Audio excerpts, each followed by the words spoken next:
영광의 하나님을 뵙는 복된 주일 예배의 자리에 나오신 성도 여러분을 환영합니다.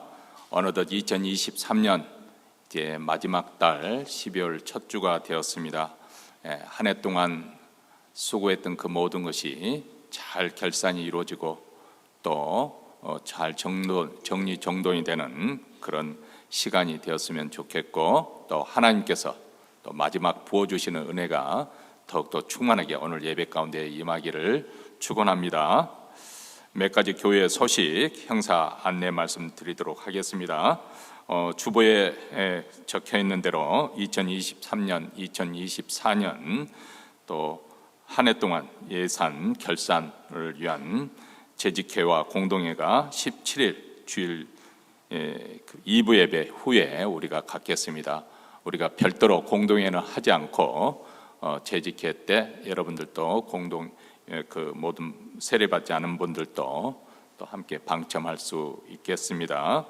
이를 위해서 우리 감사위원과 예산위원과 결산위원들이 수고를 해 주셔서 잘 준비를, 또 모임을 통해서 준비를 해 주시면 감사하겠습니다. 그리고 16일에는 몬트레이 지역 노인의 주최로 저희 교회 친교실에서 오전 11시에 노인들을 위한 잔치가 있습니다. 기억하시고 또 주위 분들에게, 교회 가지 않은 분들도 이렇게 초청을 해서 함께 즐거운 시간 나눌 수 있게 되기를 바랍니다. 그리고 고 나바로시 우리 윤윤혜 집사님 부군 되신 분의 하간 예배가 내일 오전 11시에 있습니다. 함께 동참하기 원하신 분들은 교회 주차장으로 내일 10시 20분 이렇게 오시면 함께 갈 수 있겠습니다. 그리고 저는 개인적인 제 장인 어른이 상을 만났기 때문에 화요일 출발해서 그 다음 주 금요일 돌아올 예정으로 출타합니다. 또 그동안 또 알게 모르게 또 여러분들이 지원해 주시고 기도해 주셔서 감사드리고요. 또 장인어른이 나이 드셔서 예수를 믿게 되었지만 마지막 임종하는 과정에 전부 하나님 또 은혜 속에서 또 신앙 고백하면서 이렇게 세상을 떠나셨습니다. 또 성도 여러분들이 또 기도에 감사드리고, 또 제가 출타하는 동안에 우리 수요 찬양 예배는 임진태 목사님 또 이 지역에 있는 목사님들이 또 이렇게 맡아 수고해 주실 것입니다. 계속 위해서 기도해 주시면 감사하겠습니다. 이제 사도신경으로 우리의 신앙을 하나님 앞에 고백하심으로 12월 3일 주일 예배 우리 다 같이 하나님께 드리겠습니다. 전능하사 천지를 만드신 하나님 아버지를 내가 믿사오며 그의 아들 우리 주 예수 그리스도를 믿사오니 이는 성령으로 잉태하사 동정녀 마리아에게 나시고 본디오 빌라도에게 고난을 받으사 십자가에 못 박혀 죽으시고 장사한 지 사흘 만에 죽은 자 가운데서 다시 살아나시며 하늘에 오르사 전능하신 하나님 우편에 앉아 계시다가 저리로서 산 자와 죽은 자를 심판으로 오시리라. 성령을 믿사오며 거룩한 공예와 성도가 서로 교통하는 것과 죄를 사하여 주시는 것과 몸이 다시 사는 것과 영원히 사는 것을 믿사옵나이다. 아멘. 우리 다 함께 일어나셔서 찬송가 9장 우리 하나님을 찬송하겠습니다.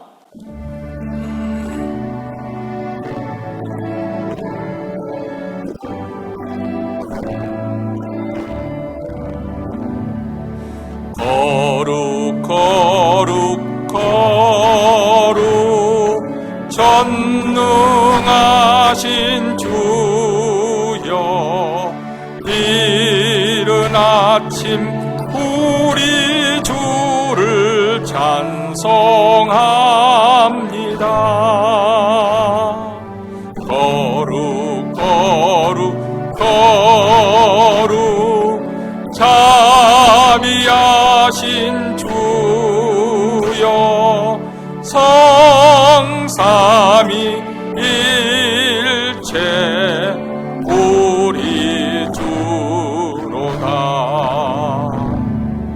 거룩 거룩 거룩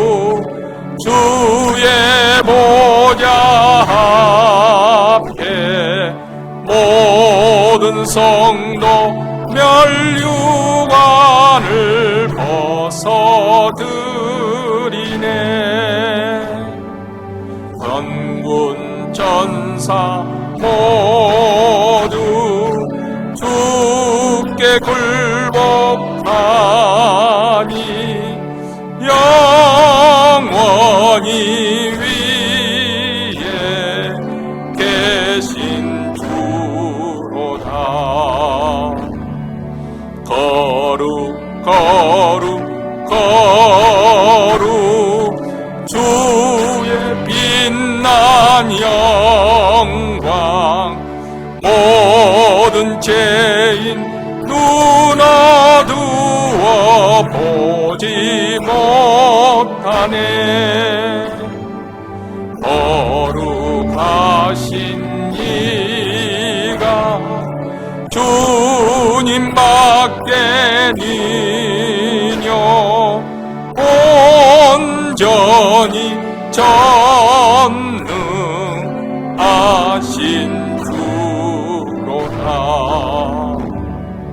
거룩 거룩 거룩 전능하신 주여, 전이 만물 모두 주를 찬송합니다.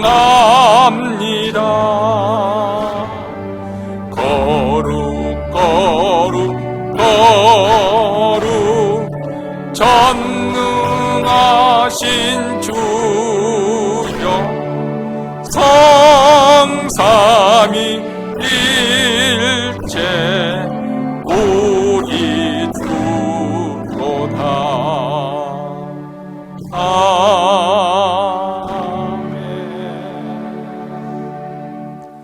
이 시간 우리 하나님 앞에 합심해서 기도할 때 먼저 오늘 예배 가운데 우리 하나님의 영광이 나타나 저희들을 압도하여 주시고 하나님의 그 영광의 빛에 사로잡히는 축복된 예배가 이루어질 수 있도록 주의 영광을 구하는 기도를 드리십시다. 또 우리 교회뿐만 아니라 몬트레에 있는 모든 교회들, 지금도 이 순간에 주일 예배를 드리는 특히 한인교회, 우리 하나님의 임재가 생생하게 나타나게 하여 주시옵시고 느껴지게 하여 주셔서 하나님을 경험하고 돌아가는 귀한 역사가 이루어질 수 있도록 주의 영광을 구하는 기도를 드리십시다. 두 번째로는 지금 이 시간에도 5대양 6대주에 흩어져서 복음을 전파하고 있는 선교사님과 선교단체, 특별히 우리 교회에서 섬기고 있는 모든 선교사님, 하나님 저들이 전파하는 말씀에 하늘의 권세를 주시고 또 저들의 행하는 그 모든 일에 하나님 능력이 함께 하시고 병고침의 역사와 귀신이 쫓겨나가는 귀한 하나님 나라가 임하는 귀한 역사로 말미암아 그 사회가, 그 민족이, 그 나라가 새롭게 변화되는 아름다운 부흥의 역사가 일어날 수 있도록 위에서 선교사님 걸 축복하며 기도하십시다. 세 번째로는 우리 자신과 우리 가정, 간절한 소원을 하나님께 아뢰십시다. 자녀를 위한 기도 제목이든지 직장이나 사업이나 우리 장래 노후 삶을 하나님께 맡기며 감사함으로 하나님께 아뢰며 기도하십시다. 특별히 또 우리 가운데는 여러 교우들 가운데 또 어려운 공경 속에 있는 분들, 가정에 또 시련을 만난 여러 교우들, 특별히 병석에 누워 계신 분들, 또 바깥 출입이 할수록 어려워지는 또 여러 권사님들을 위해서 축복하며 기도하십시다. 또 먼저 사랑하는 이를 보낸 그 가정에 주님의 위로와 평강이 함께하도록 오늘 또 치유와 회복의 역사가 충만하게 임할 수 있도록 이러한 기도 제목을 가지고 다 함께 하나님 앞에 통성으로 기도하겠습니다. 자비로우시고 은혜로우신 하나님 아버지, 오늘 또 복된 주일을 맞이하여 하나님의 백성들 그리스도의 이름으로 모이게 하시니 그리스도의 피를 힘입어 의뢰의 보좌 앞에 나왔습니다. 하나님께서 찬송과 영광을 돌려줄 때 오늘 또 하늘에서 신령한 복으로 충만케 체험을 받는 축복의 자리가 될 줄로 믿습니다. 무엇보다도 하나님 아버지, 우리 예배 가운데 하나님의 영광을 떨쳐 보여주셔서 우리 하나님의 영광의 빛에 사로잡히게 하시고 그 영광이 압도되는 주일 예배가 되어지길 원합니다. 우리 교회뿐만 아니라 몬트레는 모든 교회들, 특별히 우리 한인교회 주여 주의 임재가 생생하게 느껴지는 주일 예배가 이루어질 수 있도록 도와주시옵시고, 우리 모두 다 하나님을 경험하고 하나님의 손길에 마루만짐을 받는 그런 은혜를 받고 돌아갈 수 있도록 우리 하나님 우리를 만나주시고 우리를 축복하여 주시길 원합니다. 하나님의 영광이 나타나는 주일 예배가 될 수 있도록 도와주시옵기를 원합니다. 오늘은 특별히 아버지 선교사님과 선교단체를 위해서 오대양 육제주에서 복음을 전하며 심지어는 오제까지 복음을 증거하러 전파들한 아버지 선교사님들 주께서 복을 주시고 저들에게 아버지의 말씀을 증거할 때 권세가 나타나게 하시고 하늘의 능력으로 복음의 역사를 이루어가게 하시고 귀신이 쫓겨나가고 병고침의 역사가 나타나고 우리 하나님의 나라가 힘있게 임하는 그러한 아버지 복음의 사업에 아버지 하나님의 그런 복음의 역사가 일어나게 하여 주시옵기를 원합니다. 그 나라가, 그 민족이, 그 사회가, 그 지역말이, 마을이, 도시가 변화를 받아 은혜를 받는 귀한 아버지 복을 나누는 놀라운 역사가 아버지의 선교사님 사역을 통해서 일어나게 하여 주시옵기를 간절히 원하고 기도합니다. 하나님 아버지, 이 시간에는 또 우리 각자 우리 가정마다 소원하는 기도 제목을 하나님께 아뢰입니다. 우리 자녀를 위해서 또 축복하며 기도하며 우리 직장과 우리 노후 삶과 우리 장래 소원하는 말을 하나님께 아뢰며 기도할 때 또한 아버지 우리뿐만 아니라 아버지 우리 교우들을 위해서 축복하며 기도합니다. 어려운 공경 속에 있는 성도들을 축복하며 기도합니다. 병석에 누워 계신 성도들, 암투병하고 있는 성도들, 아버지의 수술 후에 회복을 기다리는 성도들, 상승을 만난 가정들에게 우리 하나님의 치유와 회복의 역사가 임하게 하여 주시고 우리 하나님의 능력으로 아버지 저들의 가정을 다시 한번 회복시키시는 은혜, 믿음으로 아버지와 이 모든 하나님의 은혜를 충만하게 받아 누릴 수 있도록 우리 하나님 예배 가운데 우리 하나님 함께하여 주시고 주님의 영광을 나타내 보여주시고 우리 하나님의 선하심을 맛보는 주일 예배가 될수록 우리 하나님 오늘 이 시간에 함께하여 주시고 우리 하나님의 임재가 충만하게 아버지 느껴지게 하여 주시옵기를 간절히 원하고 기도합나이다.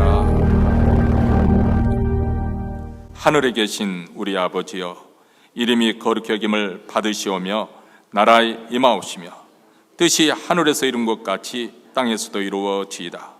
오늘날 우리에게 일용할 양식을 주옵시고 우리가 우리에게 죄진 자를 사하여 준 것 같이 우리 죄를 사하여 주옵시고 우리를 시험에 들게 하지 마옵시고 다만 악에서 구하옵소서. 대개 나라와 권세의 영광이 아버지께 영원히 있사옵나이다. 아멘. 오늘 하나님께서 우리에게 주신 말씀은 시편 123편 1절부터 4절 말씀입니다.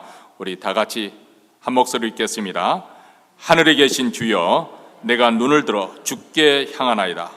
종의 눈이 그 상전의 손을, 여정의 눈이 그 주모의 손을 바람같이 우리 눈이 여호와 우리 하나님을 바라며 우리를 궁일이 여기시기를 기다리나이다. 여호와여, 우리를 궁일이 여기시고 궁일이 여기소서. 심한 멸시가 우리에게 넘치나이다. 평안한 자의 조소와 교만한 자의 멸시가 우리 심령에 넘치나이다. 아멘. 이 시의 배경에 대해서는 여러 가지 이론이 있지만은 그러나 모든 학자들이 많이 동의하는 것은 그 구약 성경에 난 느헤미야서를 아마 배경으로 했을 것이다. 또 그 배경을 우리가 잘 이해함으로써 이 시의 내용을 더 충분하게 우리가 음미할 수 있을 것 같습니다. 느헤미야서를 보면 바벨 왕 아닥사스다 왕 때 느헤미야가 수상궁에서 술 맡은 관원으로 나옵니다. 고대 근동에서 이 술 관원장의 위치는 굉장히 영향력이 있는 아주 높은 직입니다. 물론 직책상으로는 높지 않겠지만은 그러나 어떻게 보면 권력의 핵심 안에 있기 때문에 고대 근동에서는 뭐 특히 오늘날도 그렇습니다만 그 권력의 정점에서 얼만큼 가까우느냐, 그것에 따라서 그 사람의 위치나 권력에 그 누리는 그것이 결정이 되지 않습니까? 이 술 관원장은 아주 왕과 가까이 근접했는 그런 위치에 있습니다.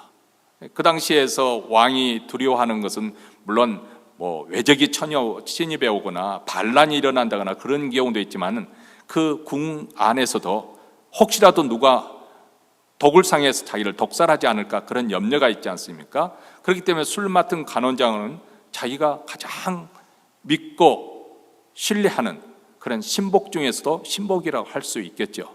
평소에는 어떻게 보면 왕을 상대해서 그 친구도 되어주고 또 상담도 해주고 그런 여러 가지 일을, 오늘날 말하면 비서실장, 그런 위치에 있기 때문에 아주 막강한 그런 영향력이 있는 자리이죠.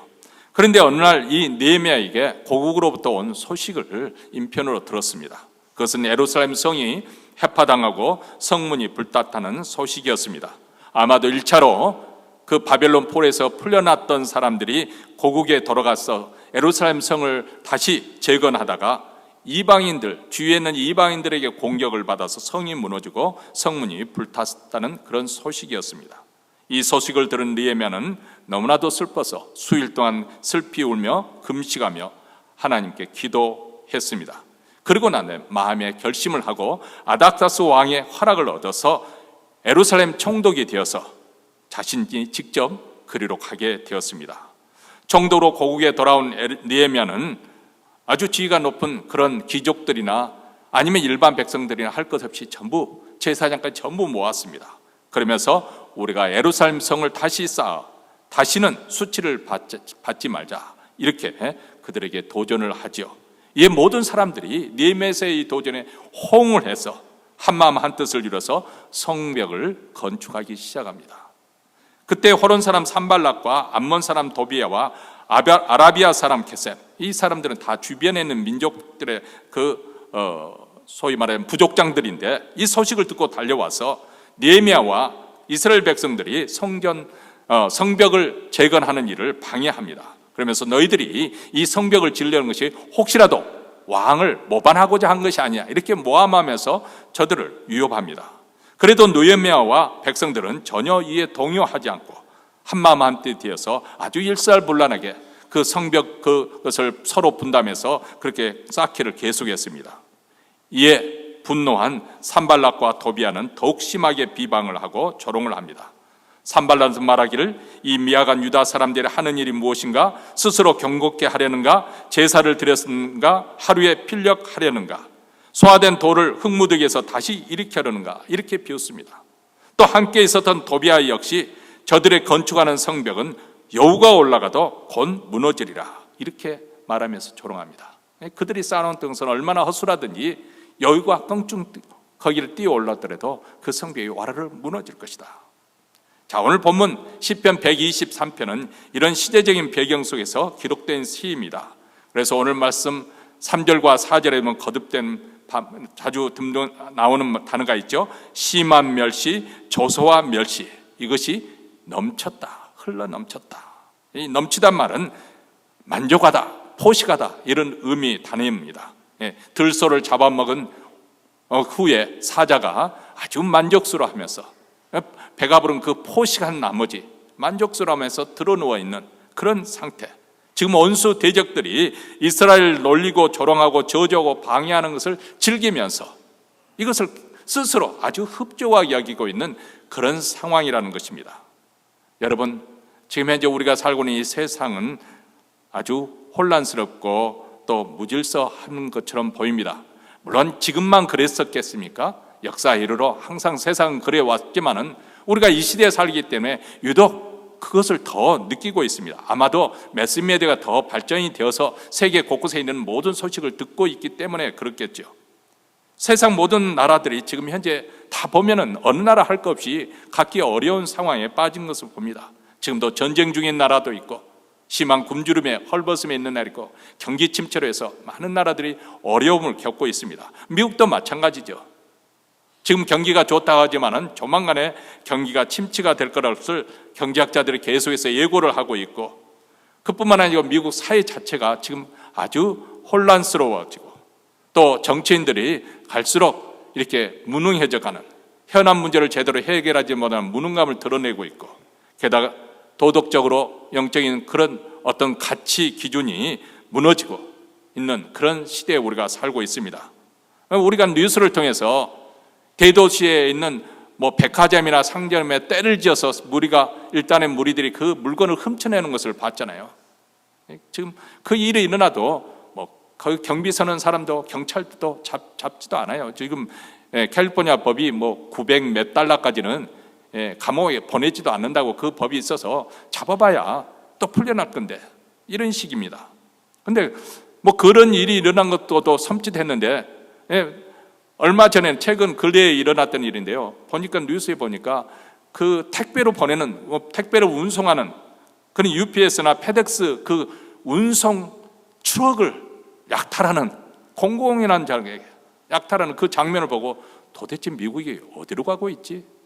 이렇게 무질서하고, 아니 그런 무질서보다도 질서를 잘 수 없는 힘이 없다는 것도 슬픈 일이지만은 도덕적으로 기준해 봐서 그런 일은 부끄러운 일이다. 근데 전혀 수치를 느끼지 않고 그런 일을 백주에 행하고 있는 그런 시대가 우리가 살고 있구나. 가정에서부터 훈육이 망가져 버리고 이 사회에서도 잘잘못을 가려줄 수 있는 그런 시시비비를 가려줄 수 있는 그런 어른이나 그런 기관도 없고, 정부도 무책임하게 방치하고 있고, 물론 정부 나름대로 애로사항이 있겠죠. 뭐 재정적으로 더 경찰 인력을 동원할 수 없다든지 뭐 여러 가지 이유가 있겠습니다. 어쨌든 개인이나 가정이나 사회, 국가적으로 영적인 어둠이 더 점점 깊어져 가고 있는 것만은 사실이 있습니다. 참 슬픈 일이지만 불의가 더 득세를 하고 있고 악한 자들이 더 의기양양하게 불법을 저지르고 있는 그런 시대에 살고 있습니다. 이런 시대에는 정직과 성실이 무시를 당하고 오히려 조롱받는 그런 세상입니다. 특히 신앙으로 인해서 신앙에 의한 그런 삶의 가치관, 그 기준들을 사람들이 멸시와 조소를 하는 그런 시대가 되었습니다. 자기 기독교 신앙에서 삶의 가치관이 완전히 무너지고 오히려 세상적인 가치관이 더 그것이 정상적인 삶이냐, 그런 죄의 길을 더 부추기고 있는 그런 세상에 살고 있습니다. 왜 이런 시대가 되었었는가? 사실 하나님을 인정하지 않고 공중의 권세 잡은 자 마귀가 역사하는 그런 불순종의 시대, 에베소서 2장 2절에 보면 그때 너희가 그 가운데 행하여, 우리도 예전에는 그렇게 살았다는 거예요.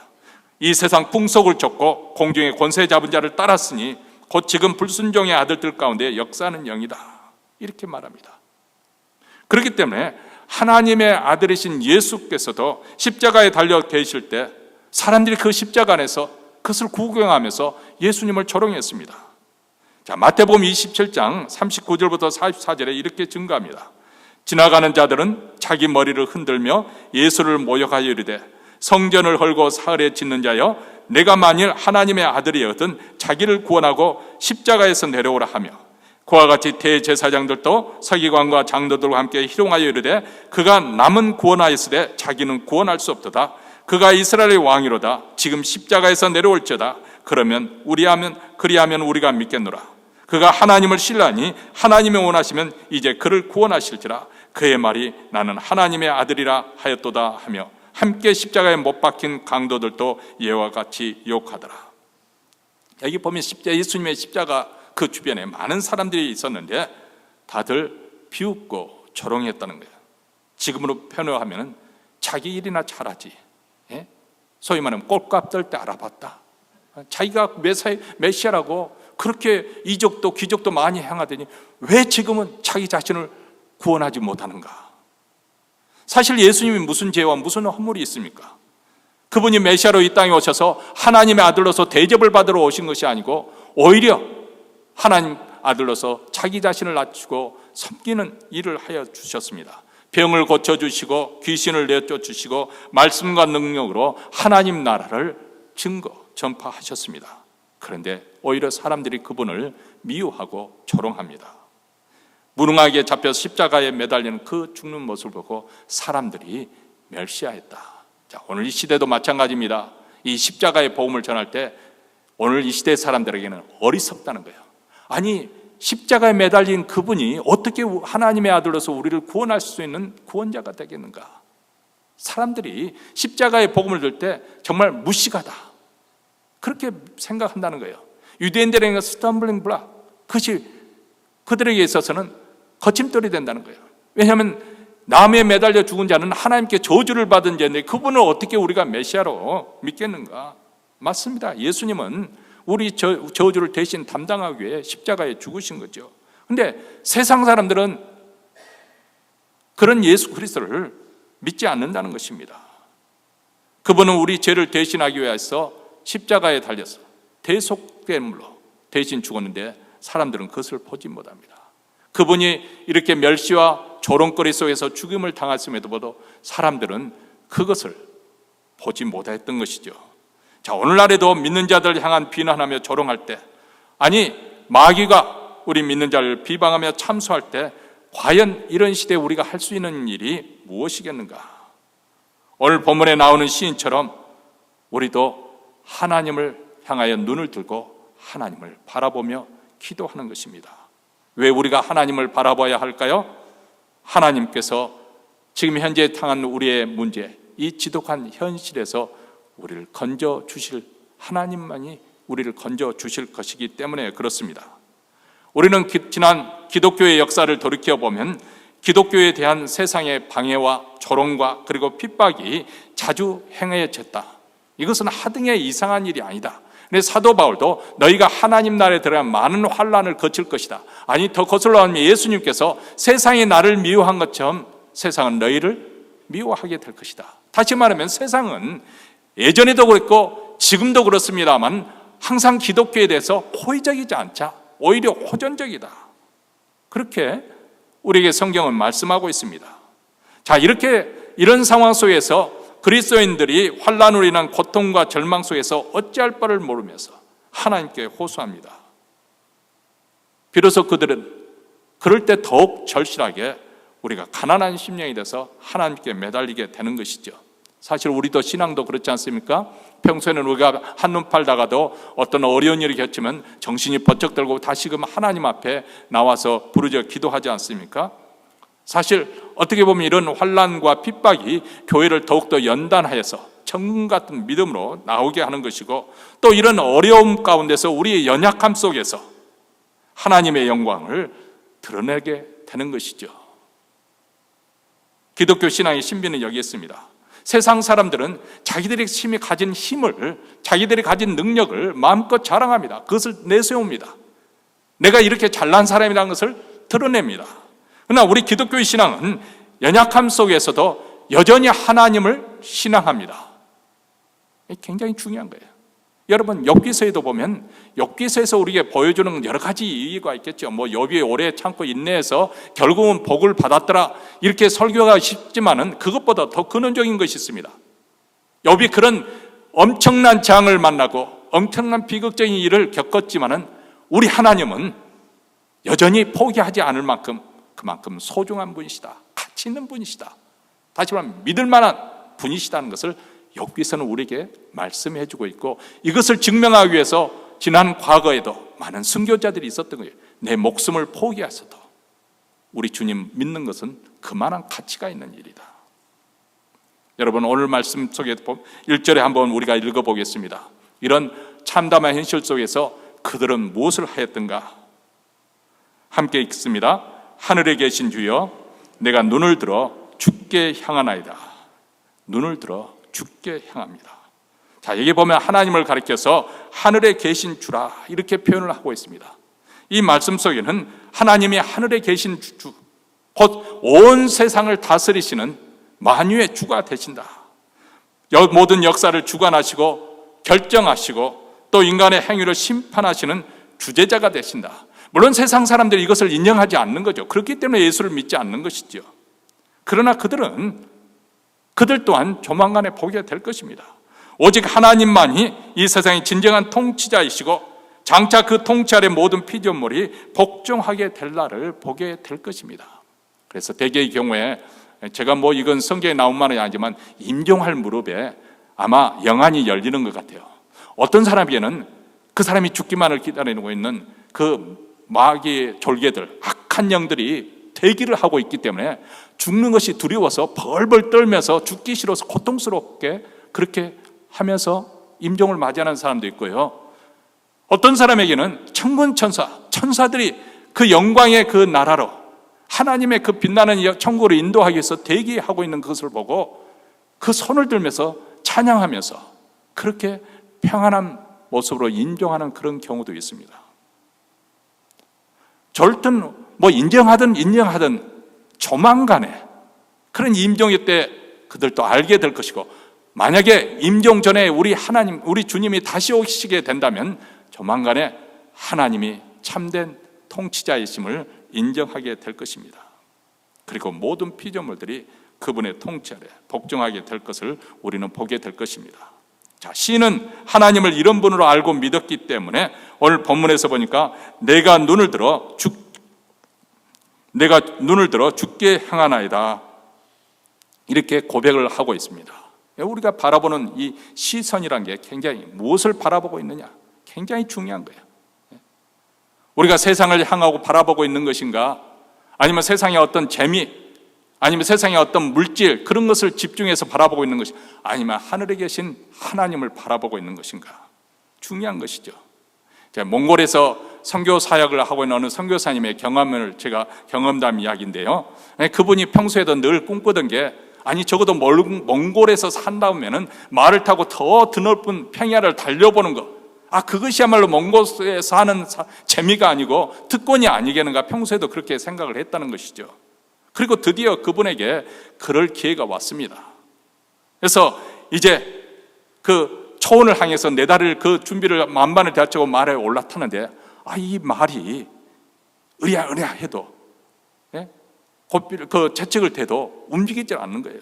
그저 고개를 땅에 처박은 채 풀을 뜯게 여념이 없습니다. 아무리 발을 차고 아무리 소리를 질러도 말이 꿈쩍을 하지 않습니다. 그러자 곁에서 이를 안타깝게 바라보던 몽골 친구가 와서 그 말이 뛰도록 하기 위해서 어떻게 해야 되는지를 가르쳐 줬습니다. 그것은 무엇인가? 아주 간단한 것이었어요. 말 고삐를 잡아 끌어서 말로 하여금 저 드넓은 초원, 저 지평선에 아득이 펴는 그것을 바라보게 한 거예요. 그러자 비로소 말이 고삐를 잡아당기고 그것을 바라보니까 말이 이래 소리와 함께 총알같이 달려나가는 그런 체험을 기록한 것이었습니다. 무엇을 바라보고 있는가? 땅에 깔리는 그 풀만 바라보고 있는 것인가? 아니면 저 지평선 끝, 그 넓게 펼쳐진 평원을 바라보고 있는 것인가? 이것이 중요합니다. 우리도 마찬가지입니다. 우리가 답답하고 어려운 환경에 놓여 있을 때 그 문제만 바라보고 있는 것인가?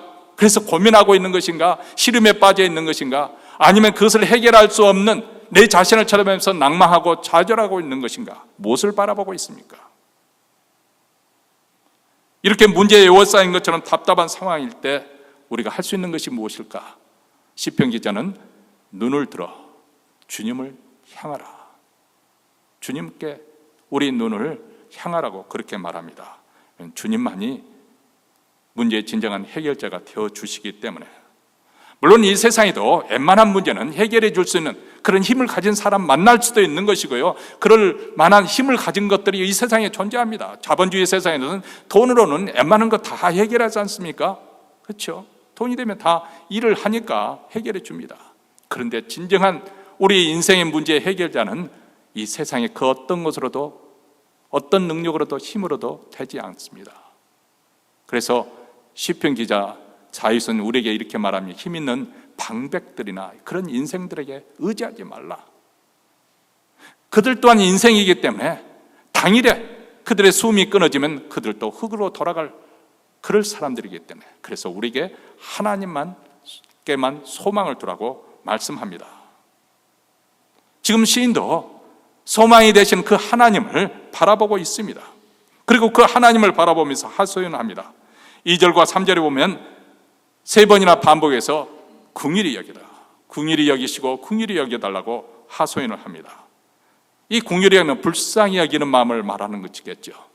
받을 만한 자격이나 그럴 조건을 내가 갖추지 못했지만은, 그러나 내가 하나님의 백성이니, 언약의 백성이니 하나님께서 나를 불쌍히 여겨달라, 자비를 베풀어 달라, 정말 감히 이렇게 저렇게 해달라고 내가 말할 수는 없지만은 하나님께서 그렇게 가엾이 여겨 은혜를 베풀어 달라. 이스라엘은 사실 늘 언약에 불성실한 그런 백성이었습니다. 그런데 그럴지라도 우리 하나님은 늘 성실하십니다. 하나님께서 세우신 그 언약에 대해서 이스라엘은 불성실했지만 하나님은 거짓을 말할 수 없는 분이시기 때문에 자신의 하신 약속을 지키시기 위해서라도 그분은 성실하신 분이십니다. 우리는 그리스도의 피로 세운 새 언약의 백성입니다. 그렇기 때문에 언약에 충실하신 우리 하나님은 우리를 지켜 보호해 주십니다.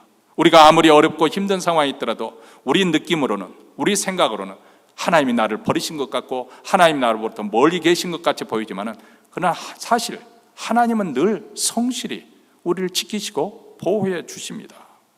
그래서 고린도후서 4장 8절에 보면 우리가 사방으로 우겨싸움을 당하여도 쌓이지 아니하며 답답한 일을 당하여도 낙심하지 아니하며 핍박을 받아도 버림받지 아니하며 거꾸러뜨림을 당하여도 망하지 아니하고 이렇게 우리에게 말합니다.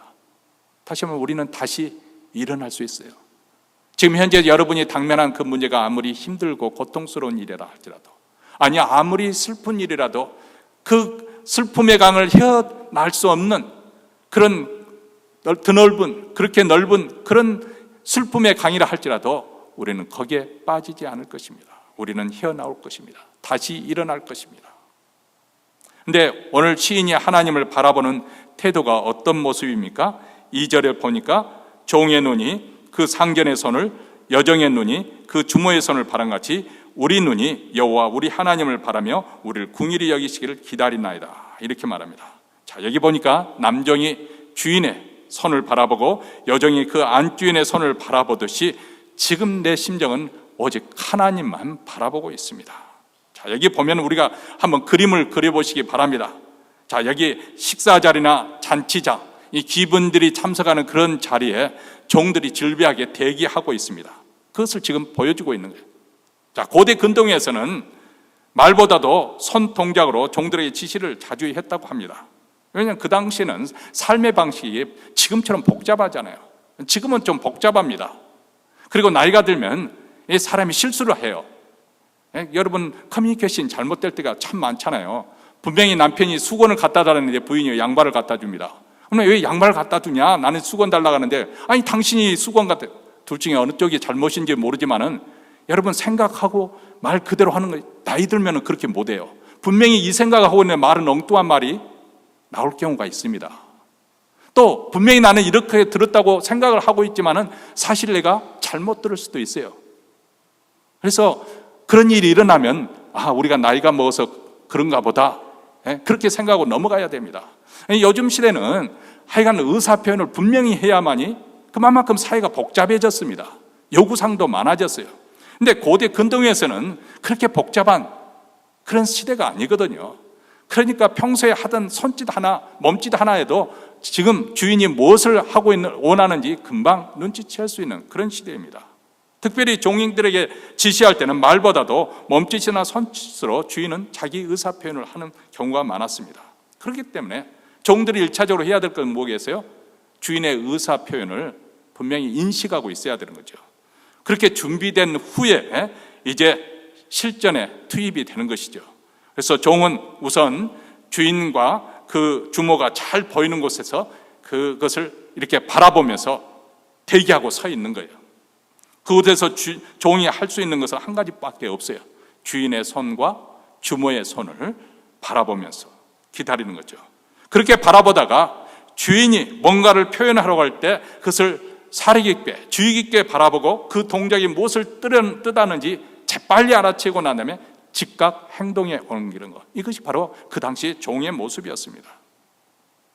자, 한번 그림을 그려보시기 바랍니다. 지금 주인을 섬기는 종이 지금 그 종을 마주하면서 맞은편에 문 쪽에 지금 대기하고 서 있습니다. 그의 눈은 항상 주인의 손을 고정해서 바라보고 있습니다. 그리고 주인이 손짓을 하면 즉각 행동에 옮깁니다. 만약 종의 눈이 상전의 손을 유심히 바라보지 아니한다고 한다면 주인이 원하는 행동을 할 수 없게 될 것입니다. 결국 주님의 뜻을 거스리는 셈이 되어버리고 말지요. 주인의 손을 그래서 유심히 바라봐야 되는 것이죠. 자, 이 장면은 마치 오늘날도 그런 일이 있지 않습니까? 특히 운동 경기에서는 이런 사인을 주고받는 그런 경우가 참 많이 나오지 않습니까? 우리가 텔레비전을 보면 야구에서 제일 많이 사인을 주고받는 것이 투수와 포수 사이예요. 서로 사인을 주고받는 거예요. 야, 지금 이번에 타석에 선 타자가 지금 공을 잘 맞추고 있는데 이번 이 선수를 그냥 걸러 보낼까? 아니면 정면으로 승부를 걸 것인가? 이번에 직구를 보낼 건가? 직구를 보내도록 높낮이가 있고 좌우가 있는 거거든요. 아니면 직구가 아니면 커브나 아니면 슬라이더나 아니면 체인지업을 한다든지 여러 가지 다양한, 그러니까 얼마나 사인이 복잡하고 많은지 모릅니다. 그것을 서로 주고받는 거예요. 그것뿐만 아닙니다. 여기서 중요한 것은 포수와 투수만 사인을 주고받고 그래서 사인을 미스하면 안 되죠. 공을 빼기로 했는데 포수가 그것을 미처 사인을 받지 못해서 그대로 앉아있다면 공은 다른 곳으로 흘러가 버리고 놓쳐버리게 될 것입니다. 그것은 또 그 코치하고 그 플레이어 선수들과도 마찬가지예요. 예? 여러분, 한쪽에서 그 코치가 주자에 나가 있는 선수들을 향해서 막 요란하게 그 사인을 보냅니다. 뭐 모자를 들었다 놨다 모자를 만지고 뭐 어깨를 만지고 손을 만지고 배를 두드리고 뭐 별 사인을 다 합니다. 근데 그 중에 딱 한 가지, 그 서로 약속된 그 사인을 받아야 됩니다. 야, 이번 차례는 타자가 무조건 칠 테니까 너는 2루를 향해서 무조건 질주를 해라. 그 사인을 놓쳐버리면 자칫하면 엉뚱한 행동을 하게 되고 그래서 그 게임을 망쳐버릴 수가 있습니다. 이처럼 우리도 종과 여종의 심정으로 주님을 주의 깊게 바라봐야 된다는 거예요.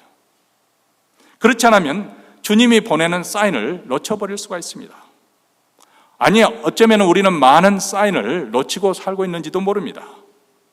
때로는 성경 하나님의 말씀을 통해서, 때로는 기도 가운데 찬송 속에 하나님께서 우리에게 시그널을 보낼 수가 있습니다.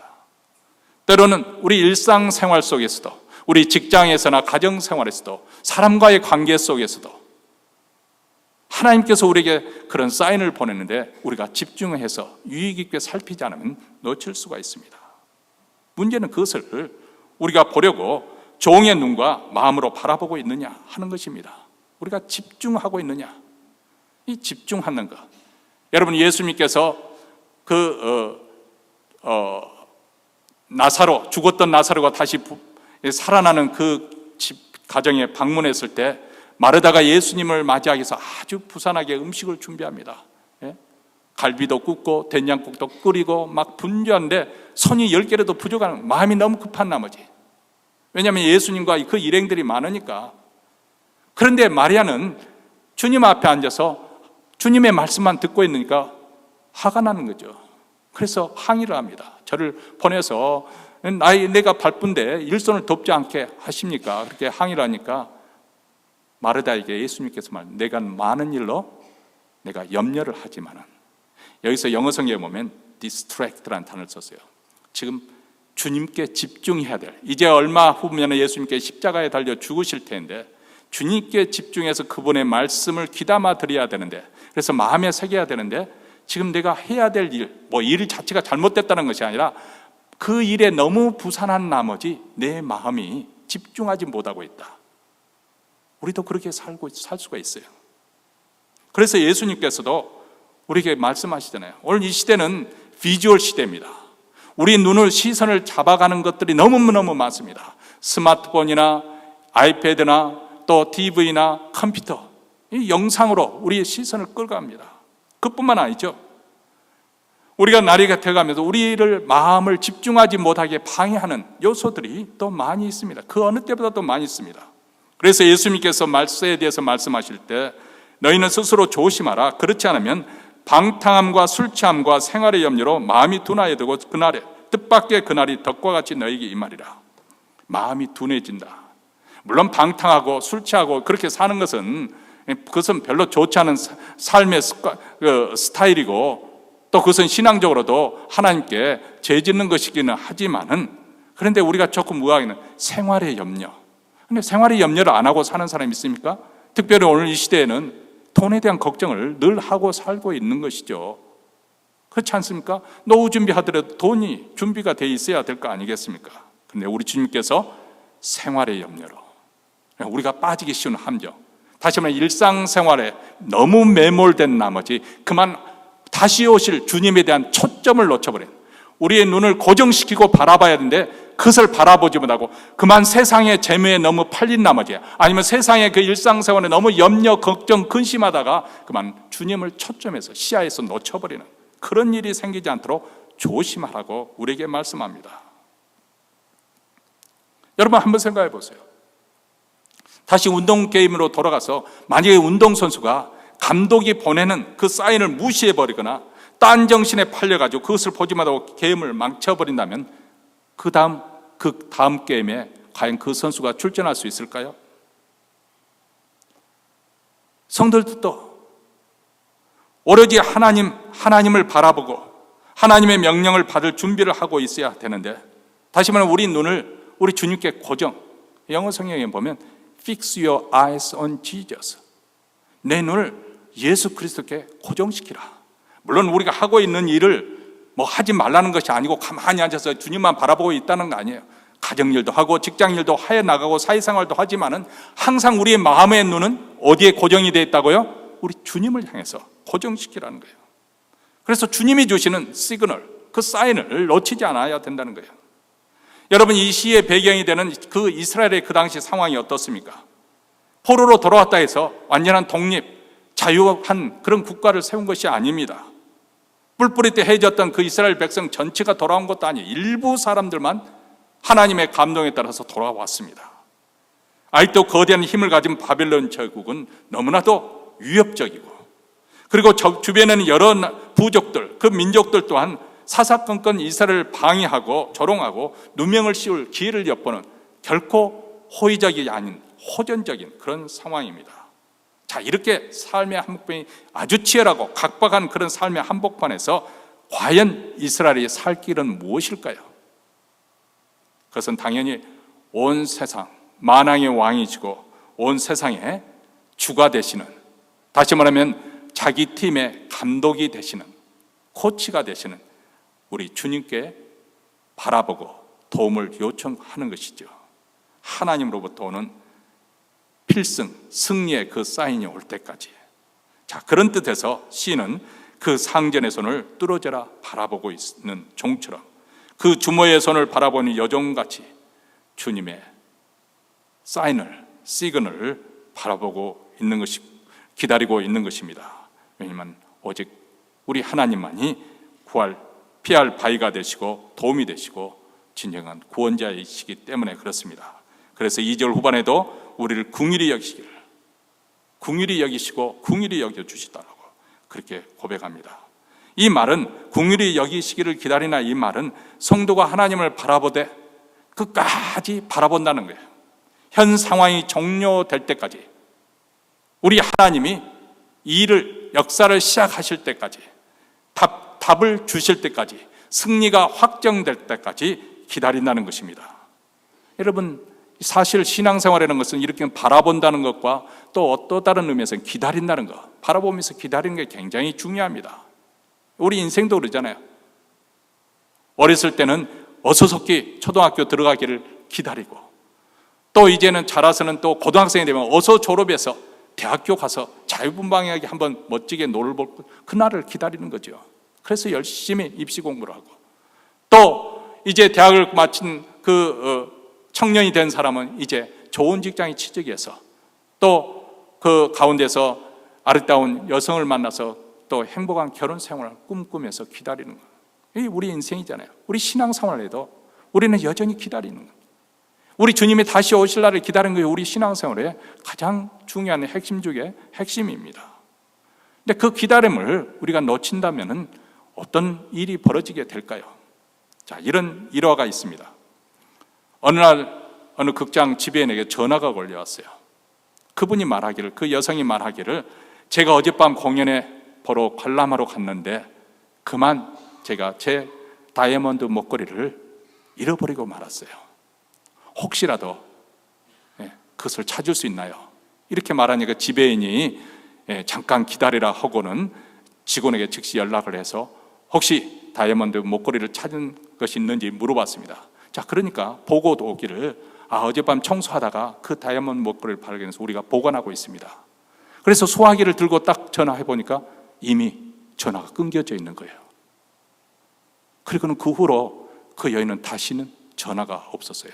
아무런 연락처도 남기지 않고. 왜 그랬을까요? 본인도 전화하면서 찾지 못할 것이다, 이미 단정을 지어서 그 조그만 시간을 참지 못하고 기다리지 못하고 조그만 마음에 전화를 끊어버리고 그리고는 잊어버리는 거죠.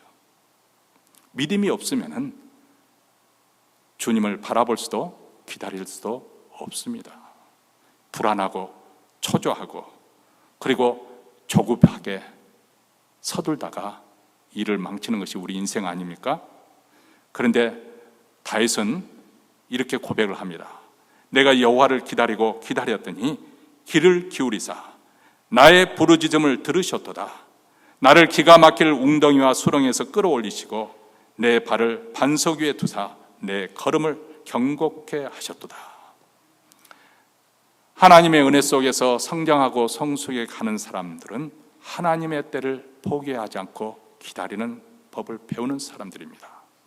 아브라함은 25년 동안 독자 이삭을 얻을 때까지 기다리고 기다렸습니다. 요셉은 13년을 노예와 그리고 감옥소의 죄수로서 살았습니다. 어서속히 자유몸이 되기를 얼마나 손꼽아 기다렸을까요?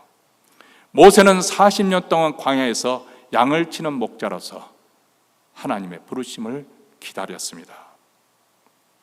우리도 이처럼 겸손하게 주님이 다시 오실 날을 기다리고 기다리면 마침내 우리 주님이 다시 오실 줄로 믿습니다.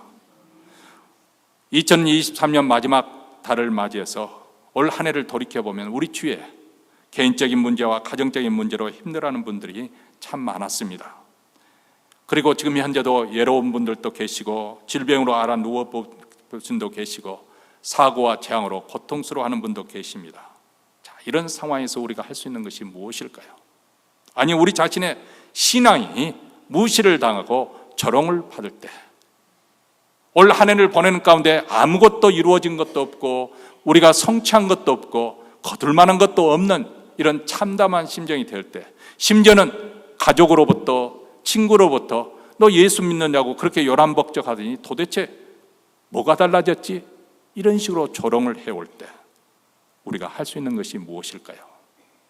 이럴 때 주인의 손을 바라보면서 그 마음을 대기하고 있었던 종의 심정으로 우리도 주님을 바라보며 기다려야 합니다.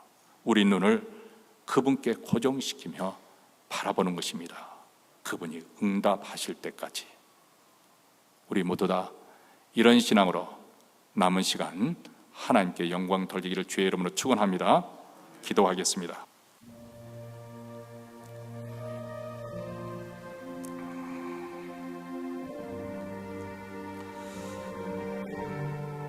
사랑하는 성도 여러분,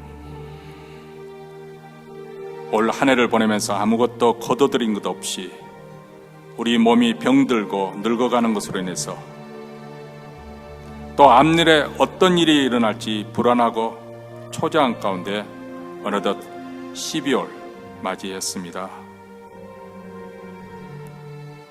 이렇게 우리가 스스로 비참한 느낌이 될 때, 아니 예부로부터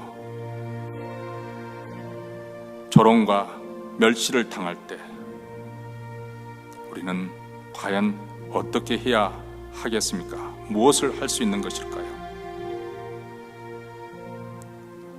우리 눈을 들어 하늘에 계신 하나님께 향하는 것입니다. 그분을 기다리고 또 기다리는 것입니다. 우리를 긍휼히 여겨달라고 부탁하는 것입니다. 하늘에 계신 우리 하나님 아버지, 우리가 입술로는 주님이라고 부릅니다마는 얼마나 우리가 우리 인생의 주인이 되어서 교만한 마음으로 살았는지 올 한 해를 돌아봅니다. 하나님, 이제 우리가 눈을 들어서 주님께 향하며 우리를 긍휼히 여겨주시도록 불쌍히 여겨달라고 하나님께 겸손한 마음으로 나와 가난한 마음으로 하나님께 나와 간구합니다.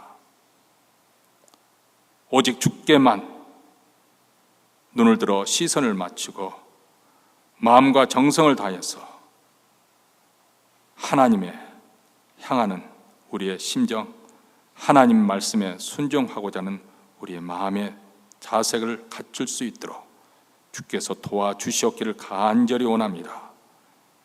우리의 눈이 다시금 세상으로 향하지 않도록, 잘못된 방향으로 시선을 고정시키지 않도록 주여 지켜 주시옵소서.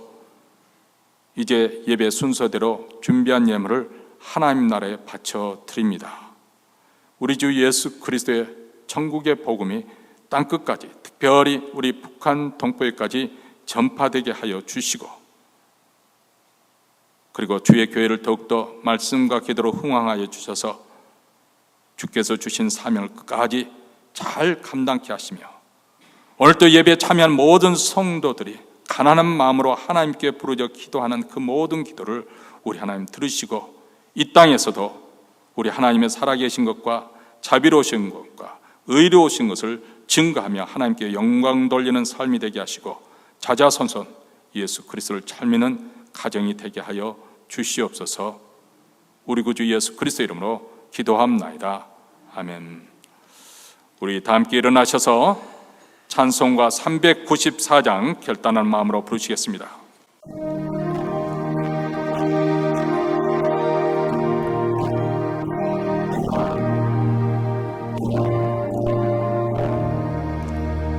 주를 앙모하는 자 올라가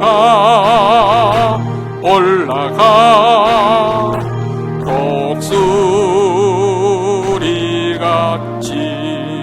모든 싸움 이기고 근심 걱정 벗은 후 올라가 올라가 독수리같이 주앙모하는 자 주앙모하는 자 주앙모하는 자 늘 강건하리라. 주를 앙모하는 자 걸어가 걸어가 고단지 않네.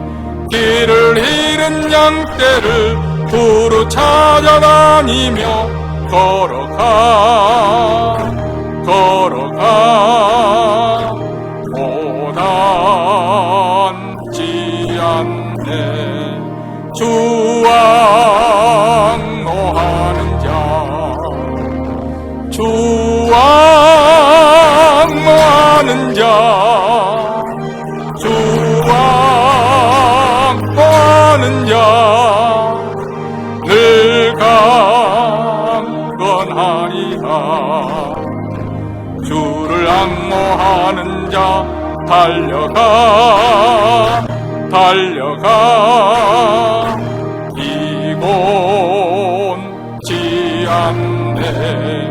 천성문을 향하여 면류관을 얻도록 달려가 달려가 이곳지 않네. 주앙모하는 자 주앙모하는 자 주앙모하는 자 늘 강건하여 주를 앙모하는 자 올라가 올라가 독수리같이 은혜 안에 뛰놀며 주의 영광 보리라. 올라가 올라가 독수리같이 주앙모하는 자 주앙모하는 자 주